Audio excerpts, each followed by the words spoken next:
Des adolescents attaqués à la hache, ça s'est passé dans le RER E ce matin en pleine heure de pointe à la hauteur d'Ozoir-la-Ferrière en Seine-et-Marne. 8 à 10 agresseurs s'en prenant à 4 ados de 15 à 17 ans, des victimes ciblées qui s'asseyaient à cet endroit très précis de la rame par habitude. Bonsoir Alexis de la Fléchère. Bonsoir Pierre, bonsoir à tous. Vous revenez tout juste d'Ozoir-la-Ferrière pour Europe 1 et selon les premiers éléments fournis par les préfectures de Seine-et-Marne et de la police de Paris, il s'agirait d'un sujet de rixe entre bandes plus que de narcotrafic. Oui, rivalité entre une bande de Roissy-en-Brie et une autre d'Ozoir-la-Ferrière. Tout commence tôt ce matin, il est quasiment 8 heures quand une dizaine de jeunes, dont des mineurs cagoulés, armés de hachettes, de battes de baseball, de gazeuses, attendent l'arrivée du RER E en gare d'Ozoir-la-Ferrière. Le train arrive à quai, il est bondé, nous sommes en pleine heure de pointe.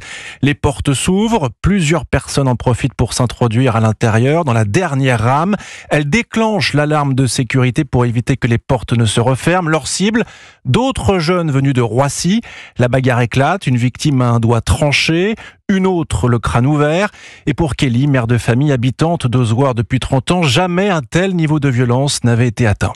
Dans le RER E, il y a toujours eu des violences, mais pas à ce point-là, pas avec des armes, jamais. C'était vraiment des bagarres comme on peut voir d'habitude, des coups de poing. Moi, j'ai 3 enfants, donc moi, oui, ça me choque. Elles prennent le train, donc je me dis, c'est à tout moment, n'importe qui peut prendre une hache et débouler dans le train, en fait. Ça fait quand même peur quand on est parent. Voilà, et l'enquête avance. Selon une source policière, l'auteur principal des faits a été interpellé à son domicile où une hache et un couteau ont été retrouvés. Merci de ces précisions, Alexis de la Fléchère pour Europe 1.